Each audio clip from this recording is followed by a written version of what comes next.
ابھی عرض کر رہا ہوں، اسی کی طرف میں آ رہا ہوں کہ بیت اللحم کے بارے میں میرا خیال ہے کہ مسلمان بھی جانتے ہیں اور ہر عیسائی تو بالکل جانتا ہے۔ وہاں جو ہے حضرت عیسیٰ علیہ السلام کی پیدائش ہوئی تھی اور اس جگہ پہ چرچ آف نیٹیوٹی کھڑا ہے اور اس کے قریب ہی مینجر اسکوائر ہے۔ میں ان دو عمارتوں کا نام بطور خاص اس لیے لے رہا ہوں کیونکہ ان دنوں میں بیت اللحم میں تل دھرنے کی جگہ نہیں ہوتی اور ہزاروں زائرین پوری دنیا سے یہاں امٹ پڑتے ہیں، لیکن آج صورتحال وہاں یہ ہے کہ صرف اسرائیلی فوجی گاڑیاں گلیوں میں دندنا رہی ہیں۔ آج جو چرچ ہیں ان میں محدود سروسز ہوئیں۔ اس ماہ کے شروع میں ہی فلسطین کی جو چرچ اتھارٹی ہے اس نے اعلان کر دیا تھا کہ اس برس کرسمس منانا ممکن نہیں ہے، اس لیے کہ کرسمس کا تعلق دل کی خوشی سے ہوتا ہے اور ہمارے دل افسردہ ہیں، لہٰذا آپ کو بیت اللحم میں کوئی کرسمس ٹری اور کوئی جو روایتی ڈیکوریشنز ہیں وہ آپ کو دکھائی نہیں دیں گی۔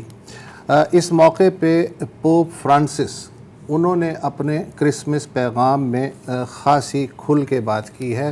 انہوں نے خود خطبہ دیا سینٹ پیٹرز اسکوائر کی جو بالکنی ہے، ہر سال وہ دیتے ہیں آج کے دن۔ انہوں نے کہا کہ جو بچے مر رہے ہیں وہ آج کے ننھے جیزس ہیں۔ سینٹ پیٹرز چرچ کی روایتی بالکنی سے خطاب کے دوران انہوں نے کہا کہ اسرائیل معصوم سویلینز کی خونی فصل کاٹنا بند کر دے، اس نازک انسانی صورتحال کا کوئی نہ کوئی فوری حل نکلنا چاہیے۔ اور انہوں نے ایک بہت ہی غیر معمولی بات یہ کہی کہ دراصل اسلحے کی عالمی صنعت جس کا مقصد صرف منافع کمانا ہے، وہ جنگی پتلیوں کی ڈور اسی صنعت کے ہاتھ میں ہے۔ یہ اتنا ریڈیکل بیان میں نے کبھی پوپ کی زبان سے نہیں سنا، لیکن جو چرچ آف نیٹیوٹی ہے بیت اللحم، جو کہ سب جو بھی کرسچنز ہیں دنیا بھر کے ان کا سب سے مقدس مرکز ہے، اس چرچ میں آج خطبہ دیتے ہوئے ریورنڈ منظر اسحاق نے کیا کہا، یہ ہم آپ کو سنانا چاہتے ہیں۔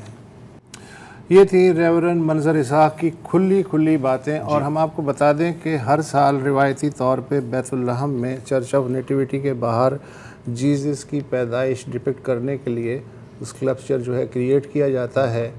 اس سال کا جو اسکلپچر ہے وہ بہت ہی معنی خیز ہے، جس میں ننھا جیزس جو ہے وہ ملبے میں پڑا دکھایا گیا ہے۔